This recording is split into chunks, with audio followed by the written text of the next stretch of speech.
to speak about some shamanic rules for living in this world, no matter who you are, and no matter what path you walk. There are things to learn from one spiritual path in which knowledge is gained from nature.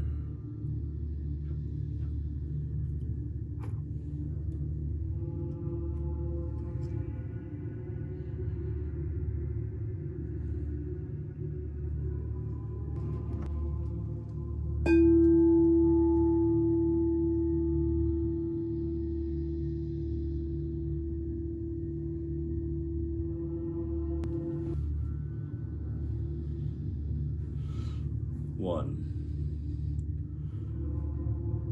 we must die. Memento mori. We must die. The soil beneath our feet is made of things that have died, combined with the minerals of Earth itself. We must die so that life may continue. Always remember that. We only borrow this body for a time from the Earth itself, and then we pass into various stages of existence in other forms.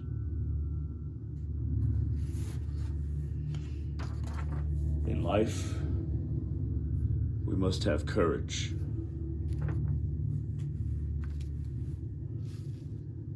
We must be willing to go out into the darkest depths of our mind and search for meaning, for truth. To find the source of the poison or ailment within our bodies, so that we may rectify any aberrations in our spirit that we gained over time, or that were created from false understanding or false embracing of the earth and our fellow man. Sometimes those deep, dark masks in the forest of our very psyche and mind, there's nothing behind them. It was the fear and ignorance itself that created the challenge behind the mask that we are afraid of. And in the end, we realize the challenge never truly existed.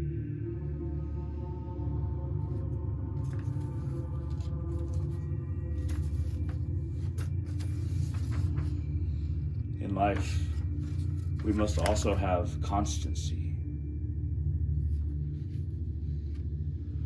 We must always be able to, no matter where we are on this planet, no matter if we live in a suburb, a forest, a tribe, a clan, a vast city, we must always hold observation as one of our main priorities. Seeing not just what is on the surface of everything around us, but seeing what is just behind it. The essence, the nature of all the experiences that we have, no matter where we are. There are an infinite number of details in our visual world, but there are as many infinite lessons to learn from how things manifest, from how they form in our interactions with them. Everything coalesces and people relate to one another. They go about their lives and they use various materials, various products, and perform various actions based on a combination of conscious will and action and subconscious need and desire. If we gaze upon the world, we gaze upon people and their actions, over time, we can see the threads that bind them. We can see why they do not look to the sky, why they do not stare upon trees, or meditate upon animals, whom themselves meditate upon nature. There are a number of binds, a number of strings around their minds, around all of our minds, that tie us to the thoughts and behaviors that we continue to perform. And after there are so many strings binding us to this and that,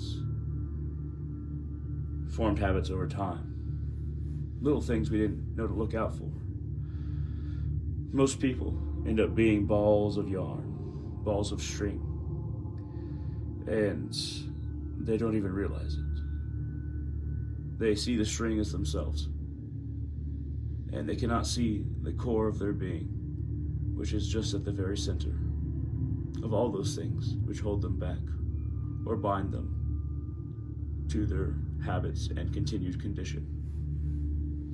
Always be constant in observation of both others, but also yourself. Do not let the strings and binds keep on rolling around yourself. Stop those strings, stop those binds, cut them when you see them. This is the nature of constancy, of perseverance and steadfastness in one's observation of others and oneself. And finally, we must have compassion.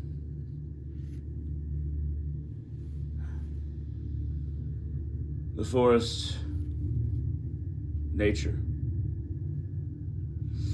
the wind, the ponds, the lakes, the oceans, the jungles, the animals, the plants, the fungi, everything touches everything else.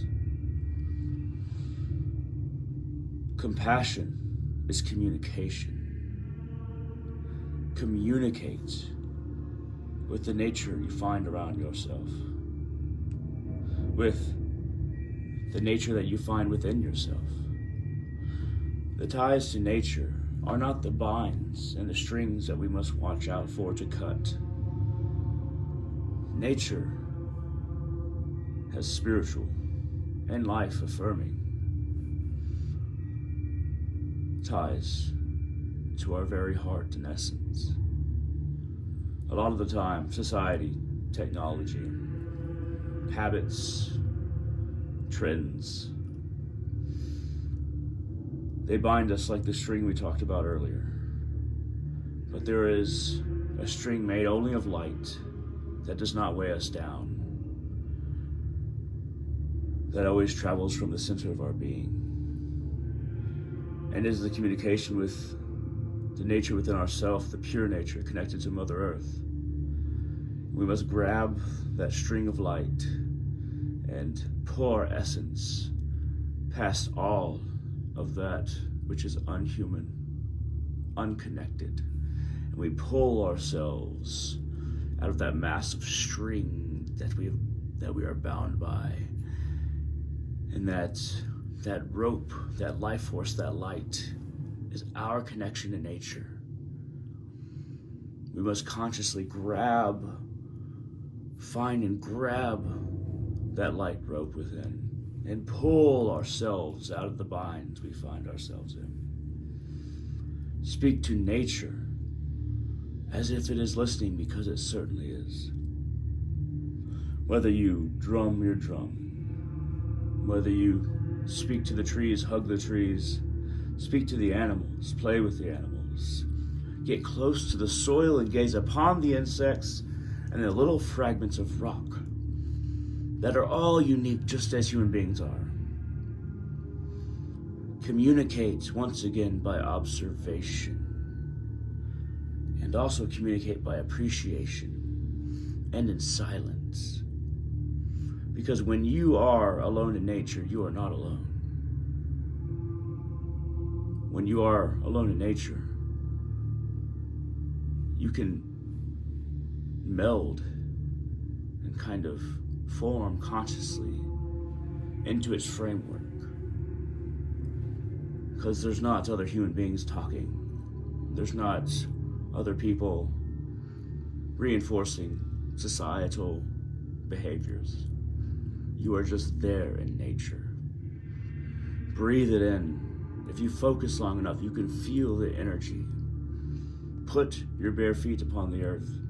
Put your bare hands upon the earth. Rub them in circles.